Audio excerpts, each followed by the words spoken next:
Eduardo! Domo, meu querido e minha querida Kohai! Sejam muito bem-vindos para mais um vídeo, onde hoje vamos falar sobre Sword Art Online Alicization War of Underworld e seu episódio mais recente, o episódio de número 16, total da saga Alicization, episódio de número 40. Um episódio que fica marcado pelo desespero de estar infiltrado em Underworld por inteiro, por conta de que todas as cenas que a gente vê está tenso, mas eu acredito numa luz do fim do túnel, e essa luz é o meu amado Kirigod, é ele! Mas mais do que isso, é uma luz no fim do túnel que já é conhecida pelo filme Sword Art Online Ordinal Scale, por conta de que, se você ver o final desse episódio, mostra uma figura, uma imagem muito familiar. Uma imagem onde a gente pode imaginar que tem referência, talvez, ao nosso amado Kayaba Akihiko. Então, tá aí a suspeita, né? Será que ele vai fazer o seu grande debut no mundo de Underworld, tendo em vista que ele está vivo, só que dentro da rede, a sua consciência como um todo? Então, não dá pra saber. Eu não colocaria tantas minhas fichas. Pode ser que ele dê um suporte da Araço, de alguma maneira, porque dando suporte para Araço, assim a gente verá que eles terão vantagem na volta do Kirito. E devemos lembrar, se você se recorda do primeiro Cur, ou foi o segundo Cur, agora eu tô pegado aqui em mim. Bom, quando a gente vê que a Asuna chega na Araço, você lembra que teve uns momentos com a Rinko-san. Se você até vê as gameplays mais recentes do Rising Steel, você percebe que teve episódios focados na Rinko-san, e você percebe a fala do Kayaba para ela. Você é uma rainha do drama, como sempre, ou algo assim, como se o Kayaba estivesse vigiando ao lado, em consciência, perto dela. Então, se formos nos basear nessa pequena cena, no terceiro Cur, quando foi mostrado um relance do Kayaba no telão, na Open, se for ver agora essa imagem, que tem uma referência ao universo do Ordinal Scale, onde a gente viu muito do Kayaba, podemos imaginar que ele pode fazer alguma coisa para ajudar o Kirito indiretamente, só que através do Araço dessa vez? Pode ser que sim, pode ser que não, a hype, a suspeita, o mistério está criado, vamos ter que esperar. Mas eu acho que é interessante isso, por conta de que pense, no filme do Ordinal Scale foi interessante, né? Teve todo aquele plot ligado à figura da Yuna, o grande vilão era o Eiji e o pai da Yuna, porque eles queriam trazer a filha novamente. Então fica interessante, né? As memórias do pessoal de SO para a Yuna, e daí a gente vê que depois no final do filme tudo o que aconteceu, só que daí o pai da Yuna é levado ao projeto Alicization. Isso que é o mais interessante, por conta de que o filme faz parecer que a Yuna foi, infelizmente, morta, e ocorre que depois ele vai para Aso. Mas por que o Kikuoka apresentaria o projeto, ou melhor dizendo, o projeto Alicization para ele? Para que ele investisse, para que não tivesse outras perdas como a Yuna teve? Então seria um outro ponto também, uma outra suposição, né? Por conta de que talvez haveria alguma maneira ainda de restaurar a Yuna. Acho praticamente bem nulo difícil disso ser tocado novamente. Mas para a figura dele ter sido colocado no projeto Alicization é interessante no final do filme.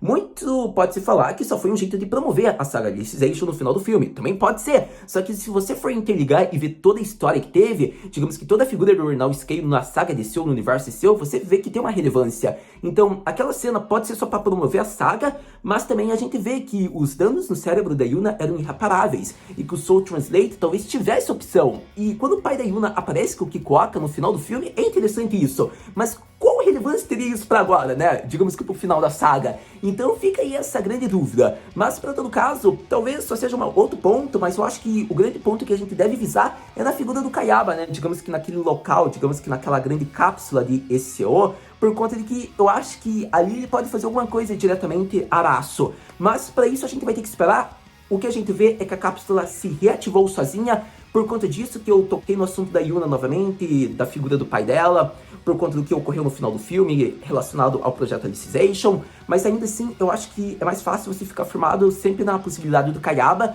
porque o Kayaba sempre faz os milagres em SO de certa maneira. E por mais que o Kirito, nessa saga, a gente saiba que ele pode descobrir outras maneiras de não precisar do Kayaba, eu diria que o Kayaba pode ser importante não para a volta assim do Kirito diretamente, uma conversa com o Kirito, restaurar, digamos que o Fractorite dele, e sim, digamos, fazer com que Araço consiga ter uma vantagem na luta contra os americanos. Mas para todo caso, a gente vai ter que esperar para ver, não é mesmo? O que eu posso dizer é que esse foi um dos grandes pontos do episódio que eu já queria ressaltar com vocês. Eu acho que falando ainda algumas partes aqui, já de início de vídeo, para aí a gente falar parte por parte, eu deveria destacar a Arifa. Eu acho que é interessante por conta de que ela disse que vai lutar contra todos sozinho. Isso que é muito interessante. Ela não quer mais perder mais vidas, ela não quer que o povo de Underworld ajude ela nessa batalha. E o mais interessante disso é que, como eu disse, era esperado que fosse ela, porque Shinon não podia, Asuna não podia. Yujo só vai fazer milagre agora com o Kirito. O Kirito, ele ainda tá se recuperando. Então, com isso, quem que podia chegar pra salvar a Cheetah e o Champion? A gente vê que é a Arifa. E com isso, a gente já vê que, ao menos, um casal não vai ser morto no universo de Underworld, né? Grande Sensei, pelo menos você não matou um romance feito, criado, que pode continuar vivo. Então é interessante isso, porque a partir disso, você já vê, você lembra do que eu falei no vídeo anterior, o Champion vai ter uma grande figura, né, digamos que no pós-guerra, mas eu acho que isso é melhor eu aguentar aqui pra gente falar só no momento certo.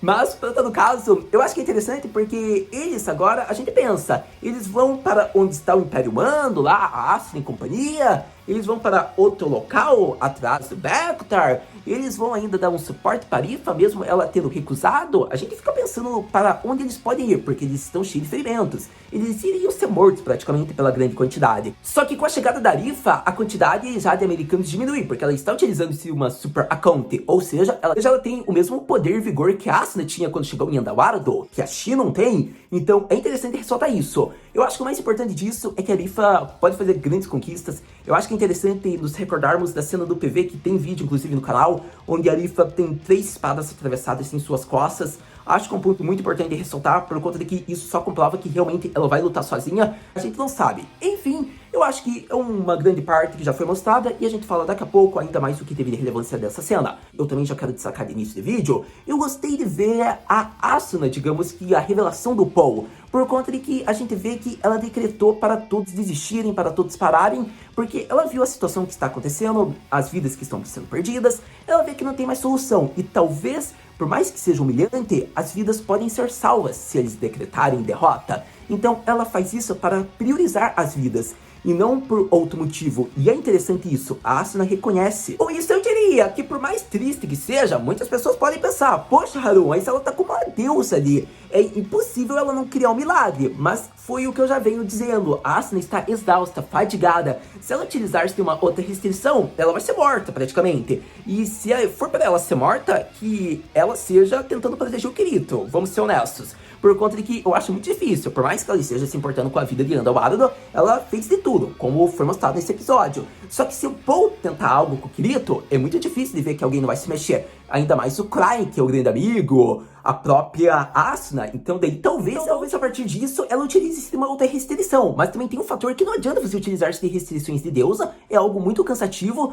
E também devemos lembrar que milhares de players podem chegar. Então por si só eu acredito que assim nem tem mais o que ressaltar. Por que ela não usa restrição, por que ela não tenta algo a mais. Porque tem diversos fatores que já foram apresentados e que eu já ressaltei aqui, não é mesmo? Mas para todo caso, eu acho que é interessante ainda de lembrar, o Paul é um grande inimigo do Kirito, querendo ou não, ele é o líder do Caixão Sorridente, Alfin Coffin, como foi mostrado. E eu acho que a revelação que ele fez foi bem surpreendente. Querendo ou não, aquilo é marcado ainda dentro do Kirito. Então, a forma como a Asuna também se mexeu e falou, e ela também tentava relutar e falar, não, ele não tá aqui, mas também não podia negar, foi muito engraçado. Mas, para todo caso, a gente viu que não tem chave de esperança, a única chave é o Kirito voltar e derrotar todos. E para todo caso, muitos podem pensar, mas a imagem da Open mostra que a Asuna vai lutar com o Paul, Haru. Tá bom, lembra do terceiro Cur? Teve uma cena que o Berikuri ia lutar contra a sua versão da Dark Territory. E se a gente for ver, não rolou Shasuta vs Berikuri, não é mesmo? Então não dá pra acreditar em tudo que tem na Open. Esse é meu conselho. Sword Art Online é uma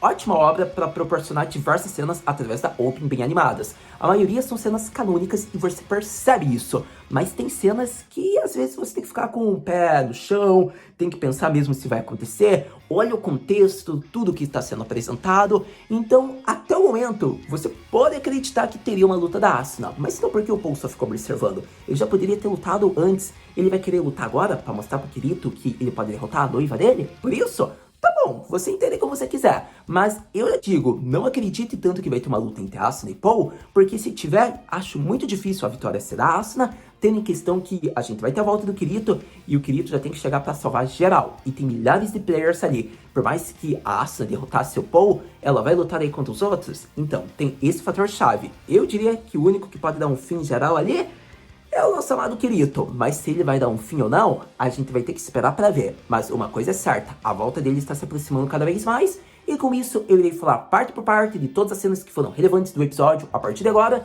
Então vamos falar sobre Sword Art Online Alicization War of Underwater e seu episódio mais recente, que fica mais conhecido como o líder da Raffin Coffin faz suas revelações diante Asuna, que está perplexa enquanto esperamos a volta de Kirito. Eu diria que falando parte por parte desse episódio, vamos a uma grande revelação, a uma grande luta, por conta de que a gente vê que Shinon teria seu First Kiss roubado por Satoraiza, mas o selo imposto por Kirito o impede disso. Afinal, como não ressaltar aquele colar do Kirito que parece uma coleira?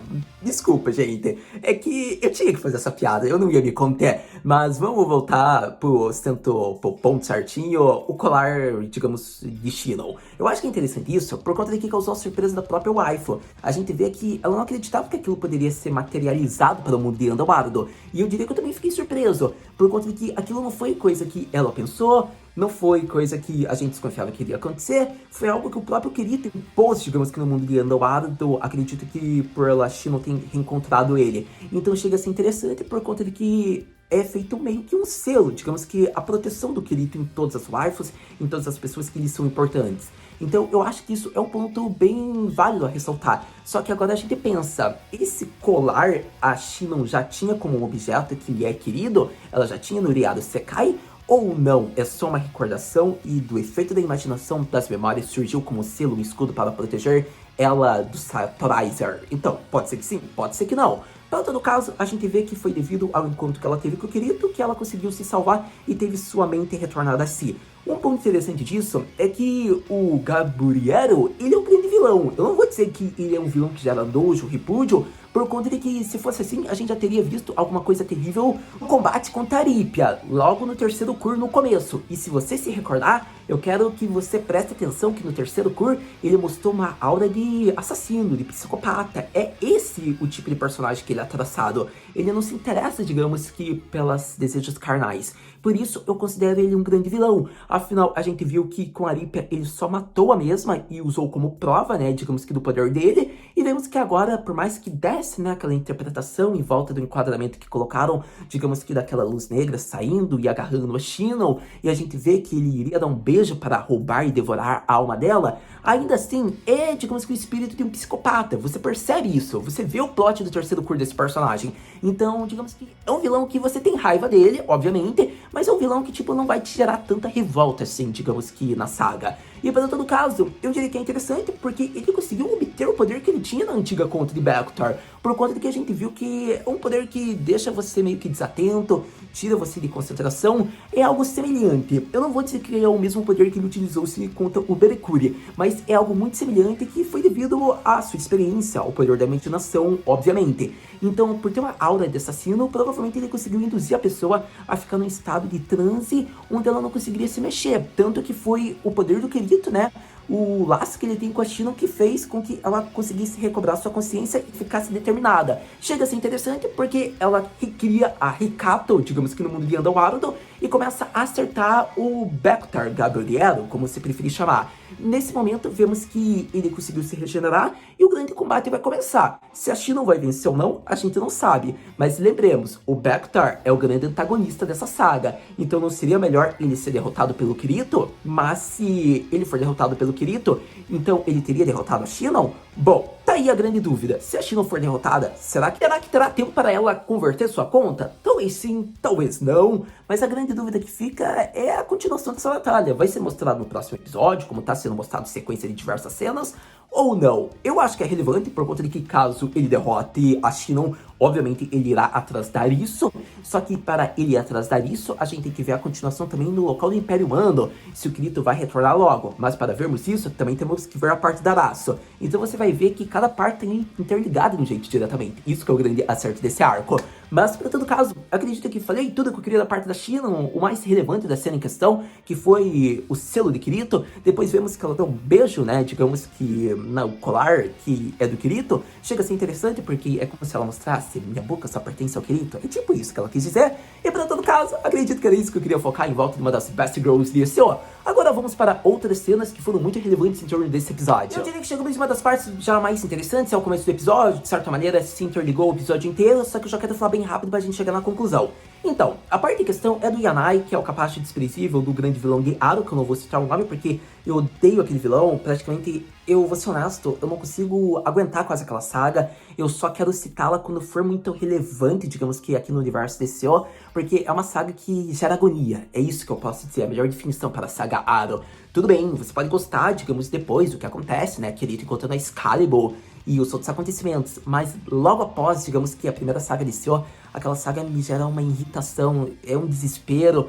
Então, para todo caso, só vou dizer o que for relevante. E a gente vê que o Yanai é o grande capacho daquele grande vilão. Com isso, por todos terem ido presos e viverem por bons anos infernautas da cadeia, como o nosso Higa-san se informa, ele conseguiu ainda escapar porque ele jogou tudo a culpa num colega. Com isso, a gente vê que ele vai vazar o projeto Alicization, como ele já estava vazando para os americanos para que ele pudesse ter uma vaga e viver lá. E com isso, ele pensava que tudo seria perfeito, por conta de que ele levaria a nossa querida Queen Era e viveria a vida dos sonhos. Só que no fim, ele estava sendo corrompido. Ele corrompeu o Pokémon de Andawara, colocando a sabotagem. Só que ele foi corrompido, porque ele foi iludido. Ele achou que a Queen Era iria ficar com ele, iria torná-lo o súdito number one. E não foi isso. A Queen Era iria descartá-lo fora, provavelmente. A gente sabe como é a personalidade da Queen Era. Então, provavelmente, ela só iria usá-lo quando fosse necessário. Então, chega a ser interessante porque quando ela se comunica, né, com o Yada Sekai, quando ela domina todos os códigos e pergunta do código Hachinana Ichi, é interessante, porque a gente vê, ela quer saber tudo o que acontece. É um código estranho para ela que apareceu ali. E acontece que ela acaba falando com ele. Só que nesse momento, a gente até poderia achar que ela foi manipulada, não é mesmo? Só que a gente lembra quem é a Queen Era, quem é a Administreta. A gente sabe que ela queria dominar o mundo de Andawara e depois ela queria ir para o Uriado Sekai. E ela iria utilizar-se de todos os meios. Não é à toa que ela ilude, ela faz com que o cara entre no Soul Translate e vai fazendo com que ele se torne um cachorrinho, digamos, um capacho. Por conta de que uma vez capacho, sempre capacho, como a gente viu, né? Se o desgraçado do Yanai já era um capacho no começo de SO, quem dirá vai mudar agora, não é? E a gente vê que ele seria o súdito. Então acontece que a Administreta conseguiria fazer tudo o que ela quer, ela iria para o Uriado Sekai, ela já tinha achado o meio de ser salva, e a gente viu que Arasu não sabia de nada. Então é interessante porque, de certa maneira, eu até queria colocar que ela se iludiu, ela se manipulou, mas de certa maneira ela construiu tudo isso para o fim dela. Porque ela poderia ter ajudado o Kirito, tudo poderia ter sido evitado, mas ela não queria saber de tudo isso, como foi apresentado no começo da saga, né? E a gente nem precisa ressaltar aqui nesse momento atual. Mas a gente vê o desfecho dela, de certa maneira eu ainda gosto de pensar um pouco que ela se iludiu demais, ao modo que ela também foi enganada, embora ela também enganou pessoas, então digamos que aquela sequência, né? Ela teve, digamos, as suas consequências, ao modo que ela criou grandes consequências que a gente vê na saga atual. Então é interessante isso, porque o Yanai, ele perdeu todo o sentido de vida, porque ele queria ficar com a grande deusa dele, e por isso ele não quer ajudar na recuperação do Kirito. Devido a isso, a gente pensa que ele tá nem aí, ele quer matar, digamos, e tá pouco ligando, e se a Administreta foi morta, ele vai ter que matar para que ele se sinta vingado. E com isso a gente vê que acaba numa parte em que o Higa provavelmente levou outro tiro, a gente não sabe aonde. Devemos lembrar, o Higa está perdendo uma grande quantidade de sangue, estamos no Uriado Sekai, ou seja, se o Higa continuar perdendo grande quantidade de sangue, ele vai acabar desmaiado e não terá como consertar, como recuperar o Kirito. Então, um grande ponto disso é que alguém tem que ajudar o Higa para que eles consigam, né, acabar com esse grande Yanai. Por conta de que Arinko-san e o Kikuoka só foram notar agora que ele é o grande espião, então provavelmente ou o Yanai vai ser morto ou o Yanai vai ser preso. Isso é uma das grandes possibilidades. Só que como o Higa-san vai ficar é a grande dúvida, porque a gente não sabe agora a sequência que deu. Devemos lembrar, tinha outra HI, só que ela não tinha um sistema de equilibrador, né? Ela não se mantinha como a Ichimon que poderia andar. Então talvez eles utilizem dela jogando, digamos que no Yanai, pode ser que sim, pode ser que não. Pelo todo caso, a gente viu que o Higa-san tá tentando ganhar tempo para que a Rinko-san perceba, mas ainda é difícil.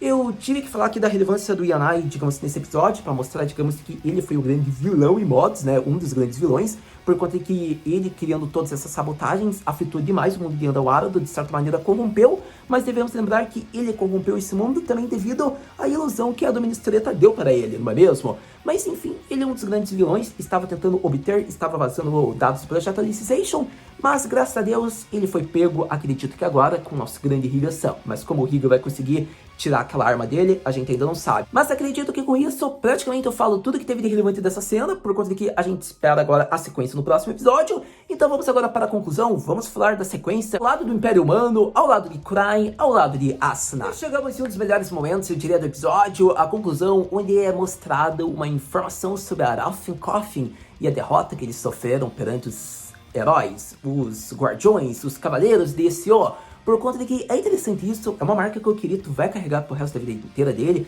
querendo ou não, era sobrevivência, você tinha que se salvar, você tinha que derrotar os grandes vilões, se eram pessoas que demonstravam risco para os demais players. Eu acredito que era certo o fim que eles tiveram com o Kirito, né, protegendo a todos e matando-os. Só que vemos que ainda assim era uma vida, e o Kirito fica com a consciência pesada, querendo ou não, por conta de que essa vida poderia ter alguém que se importava com essa pessoa, que lhe era importante, possivelmente, o Kirito poderia pensar isso, talvez. Então acontece que essa marca, essa cicatriz, vai carregar no Kirito isso, e a gente vê que ele não vai conseguir esquecer. O próprio Alicization no primeiro curso mostra um pouco disso quando ele entra no modo auge 1 dele. Então chega a ser interessante isso por conta de que isso é algo que ele vai carregar. A gente vê que o líder da Raffen Coffin meio que surtou de alegria quando viu que os heróis seriam assassinos. Foi esse o motivo do porquê ele revelou o esconderijo. E com isso foi mostrado que essa revelação foi feita após o exército de Asuna ter sido meio que decretado como derrotado e se rendem. Por conta de que nesse momento a Asuna vê a grande quantidade de vidas que estão sendo perdidas. Foi até mostrado momentos antes, né, a Shield tentando conversar com os outros players. Tem players que acreditaram nela, como os players coreanos, mas eles precisavam de uma prova concreta do porquê os outros estavam hackeando o servidor japonês. E acontece que o Paul, ele meio que os ilude novamente, e a maioria dos players está lá só por diversão, está matando, está pouco ligando, mesmo que eles descubram o que vai acontecer, eles vão se revoltar contra. Agora já foi, várias vidas foram perdidas, e é mostrado isso. Então chega a ser dramático, parece uma cena qualquer, mas eu quero que você perceba que o olhar da Asuna de desespero é grande. Querendo ou não, ela tá tentando proteger, e a vida de Andorrado que foi perdida não vai ser restaurada. Então, por mais que não seja um personagem que tem, digamos, uma relevância pro plot, não seja um personagem que conheceu o Kirito ou apareceu nos demais cursos, é um personagem do exército humano que estava tentando proteger o seu mundo. Então quando você percebe isso e você vê essa vida que foi perdida por meros players que estão lá por brincadeira, te dá uma revolta. Então é interessante isso porque a Asuna pensa nisso de certa maneira e ela prioriza as vidas que ainda restam e ela se rende. Ela fala que por mais que seja humilhante isso, ela não quer mais que outras vidas sejam sacrificadas.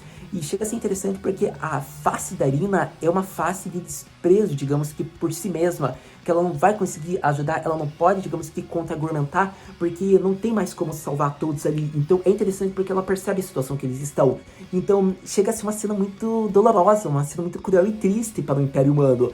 E quando a gente percebe que foi feito tudo isso, né, a Sakuya tinha levado ferimentos por conta que ela protegeu a outra pessoa do mundo de Aro. A Shun também está ferida. E tem players que querem acreditar, mas a maioria está iludindo. Foi mostrado, né, digamos que uma prisão para todos os sobreviventes. E a gente vê que com isso é mostrado que o Paul teve a conversa, da qual a gente já citou aqui no vídeo. E assim, a Asuna não tem o que fazer. Ela só fica quieta e vê quais serão as ordens dele. E as ordens deles chegam a ser interessantes, porque ele quer reencontrar o Kirito. Ele sabe que o Kirito tá lá, ele quer enfrentar o Kirito, ele quer ter uma revanche contra o Kirito.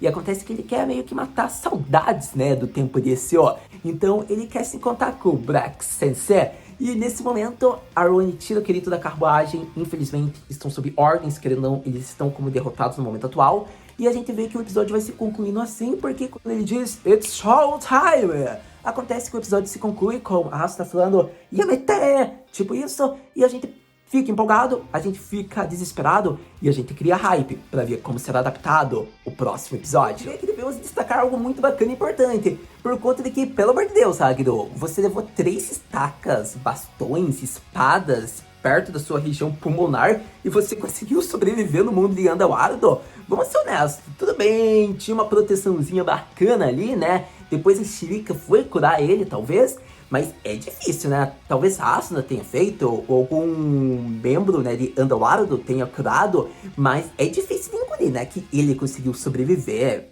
Tudo bem, é amigo do Kirito, mas só por isso, por ele ser personagem principal, pra ver a volta triunfante do Kirigod, por isso que ele sobreviveu, vamos ser honestos, talvez poderiam ter acabado com ele, ou com Maris, por conta de que eles estão acabando com muito personagem bacana, né? Digamos que pra conta ser destruída, apagada, né? Porque isso é o resultado se você é morto em Underworld. Só que eu acho que, além de acabar com as vidas que são importantes em Underworld, por que não ataca um personagem importante do grupo do Kirito? Não é mesmo? Tudo bem. Tem o próximo episódio, né? A gente sabe que alguma coisa vai acontecer grande, mas ainda assim, bom, vamos esperar pra ver, mas talvez não seja aquilo tudo que a gente esperava, talvez um personagem ser morto no mundo de Underworld. Mas, então, acho que ainda assim a guerra já mostrou diversos sacrifícios. acho que também não tem a necessidade, né, de acabarem com uma conta de um personagem principal, que é do grupo do Kirito, não é mesmo? Mas, para todo caso, outro fato interessante que fala que durante a conversa de Rinko-san com Kikuoka, a gente vê que mais um personagem em questão, mais uma pessoa, mais um Fractoraito está excedendo os limites. Vemos que foi através das emoções do que através da lógica. Isso chega a ser interessante porque depois é mostrado nessa voltagem que foi feita, porque a Rinko questiona o Kikuoka. Mas antes disso, eu fico curioso por conta de que qual era esse Fractoraito? Foi se referindo ao Champion? Se referindo ao Orc? Ou algum mago, algum cavaleiro, algum Seigokinshi, algum personagem determinado, digamos que do Império Humano? Alguém conseguiu exceder, quebrar o código? Qual foi o determinado personagem? Eu acredito que é mais referindo-se, né, ao personagem da Dark Territory, por conta de que a gente viu ainda mais com o exército lá do Rupin, né, ao lado da Rifa, que eles estavam chegando para ajudar o Champion. A gente viu que eles estavam indo em direção, né, aos soldados americanos. Mas não dá pra saber ao certo qual era o personagem em questão, qual era o Fractoraito que excedeu. Eu acredito que era ele, mas pode ser que seja outro. Para todo caso, talvez a gente descubra logo logo, é só a gente olhar realmente o mapeamento que foi feito em Underwater, ainda mais pela novel, que daí a gente consegue relembrar esse fato de qual era o Fractoraito. Mas eu acredito que era da Dark Territory. Mas com isso, eu acredito que disse praticamente tudo que eu queria destacar em volta de algumas cenas que eu acho relevantes de citar desse episódio. Sem dúvidas, foi um ótimo episódio para Sword Art Online Alicization War of Underwater. Eu diria que deu sequência e desenvolveu todas as cenas que haviam sido apresentadas na semana anterior. A gente espera a conclusão delas na próxima semana, eu acredito que de algumas. Mas antes disso, eu acho que vale ressaltar a revelação do Paul da Ralph Coffin foi interessante, as expressões da Asuna foram muito bem feitas, trilha sonora arrasou, eu acho que o embate entre Shinon e Satorizer vai ser interessante, independente de quem vai ser derrotado, vai ser muito bom de ver, embora vai ser estilo Berikuri, só vai ser mostrado algumas cenas. Próximo episódio, provavelmente a gente já sabe que vai ser já a conclusão disso. Mas, para todo caso, gostei da chegada da Riff, e que assim eles mantêm vivo um chip além do chip do Kirito com as waifus. A gente vê que é o chip do Champion com a Cheetah. É interessante isso, inclusive o Dragon continua vivo, fiquei muito feliz que o Ryu está vivo, e eu, amo dragões, então eles têm que ficar vivos. E eu gostei de ver, né, que muitos Kentoshi estão a salvos ainda. Então vai ser interessante ver por conta de que a Rifa mandou recuar e vai dar conta de todos sozinhos. Será que a gente vai ver uma restrição da conta literária? Então, vai ser interessante ver tudo isso. Mas, para todo caso, a gente vê que ela já chegou com tudo. A gente viu que os orcs deram um pouco de apoio, mas ela não quer apoio. Então, é interessante isso. Eu acho que vai ser bacana, digamos que ver mais da Rifa, por conta de que a gente só viu uma sequência de cena de ação, ou duas, contando com esse episódio. Só que a gente quer ver realmente o poder dela. A gente já viu o poder da Asuna, a gente viu o poder da Shinon, então a Rifa, ela tá começando a mostrar que ela vai dar conta. A gente se baseia pelo PV, então vai ser tenso, acredito, que a parte dela, se for realmente abordar o que ela falou nesse episódio. E com isso, a gente já está falando um pouco sobre o próximo episódio, então vamos para aquela pergunta clássica. Haru-senpai, o que podemos esperar para o próximo episódio de Solo Watamurai Alicization War of Underwater? Para o próximo episódio de Solo Watamurai Alicization War of Underwater, eu diria que é esperar uma hype já continuando sendo criada, né, sendo consumível, porque a hype tá feita, digamos que para os próximos episódios, porque se você já tá com hype desde o início, se prepara porque os próximos vão ser hype, porque it's time God return. Eu acho que é a volta do nosso querido God. Eu acho que o Kirigod, ele vai dominar Underwater e vai ser épico. Mas para que isso comece a ser desenvolvido, o próximo episódio vai ser muito importante, porque tendo concluído em modos uma parte da Arasu, digamos que fazendo com que as memórias sejam recuperadas do Kirito, vai ser muito mais fácil. Mas para isso, o Higa-san tem que arrumar um jeito. Então a gente conta com o Riko-sen, com o Kikuoka e com o Kayaba. Então isso tendo sido arrumado, a gente vê que vai ser um jeito de fazer com que o Kirito volte. Só que foi como eu disse, será que vai dar pra fazer com que as memórias do Kirito sejam retornadas só com o poder de 3 waifus? Tá faltando aí. Eu acho que talvez o Kayaba faça a ponte Kirito e Yujo. Pode ser que sim, pode ser que não. Então promete o próximo episódio por conta de que vai finalmente dar início para a volta do Kirito. Mas enquanto vai mostrar isso, vai ter cenas divididas. A gente vai ter a conclusão da batalha da nossa querida Shinon contra o Satorizer. Eu acho que é interessante por conta de que o Satorizer é um psicopata, ele vai tentar devorar a alma da Shinon. Ou seja, se a Shinon vê que ela vai estar em risco de ser morta, provavelmente ela própria vai causar um suicídio para que ela saia do mundo de Underwater e talvez ela converta uma outra conta. Pode ser que sim, pode ser que não. Eu acho muito difícil da Shinon vencer, porque eu rebato mais uma vez, o Satorizer é o grande antagonista, digamos que dessa saga, desses episódios finais. Então é praticamente impossível, digamos que qualquer personagem derrotá-la, ou melhor dizendo, derrotá-lo, sendo que é o personagem que o Kirito tem que derrotar, é o boss do Kirito. Embora muitos podem falar, mas o Paul é um boss. Tudo bem, mas eu quero que você pense que os boss finais têm que ser pro protagonista, ainda mais porque é o Kirito, né? Ele tem que compensar tudo que teve desde o início da guerra.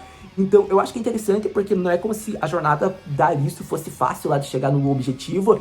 Devemos lembrar que Arasu tem que começar a estabilizar a situação, eles vão ter que tentar talvez pegar a sala de comando principal também. A sala de painel esteja dando para fazer algumas coisas, como ver o estado do Kirito, ainda assim não é a sala principal, então também temos que ter isso em mente.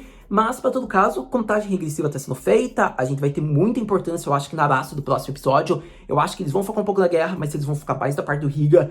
E eu acho que com isso é esperar, por conta de que o que o Paul pode fazer que vai causar nossa revolta. Será que a Asuna vai tentar lutar? Embora a gente não acredite tanto, sendo que ela mesma já se rendeu, mas ninguém vai permitir que encostem o dedo no Kirito. É capaz da Rina, da Ron de fazerem algo? Bom, é melhor você ficar preparado aí, mas a volta do Kirito tá começando a se aproximar. Acho que vai ser muito importante isso, por conta de que a partir do próximo episódio, pelo título, a gente já vê qual é que é Akuma no Ko, ou algo assim, né? Vai ser interessante por conta de que se é filho do demônio, o que eles querem dizer? Eles vão fazer mais uma vez um episódio interligado ao Bactor? Acho um pouco difícil. Vou fazer interligado no Kirito, mas por que esse título é referente ao Kirito, não é mesmo?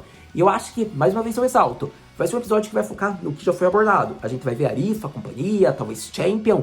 Então eu acredito que tendo abordado todas essas cenas, daí eles devem dar a conclusão da Arasu, porque dando a conclusão da Arasu que eles devem apresentar ao longo do episódio, eles podem até focar no Kirito, em como está, no que o Kirito está sentindo, no que o Kirito está pensando, no consciente do protagonista e começar a ser abordado à sua volta. Então o próximo episódio vai ter muito clima desses que está sendo apresentado em diversas cenas.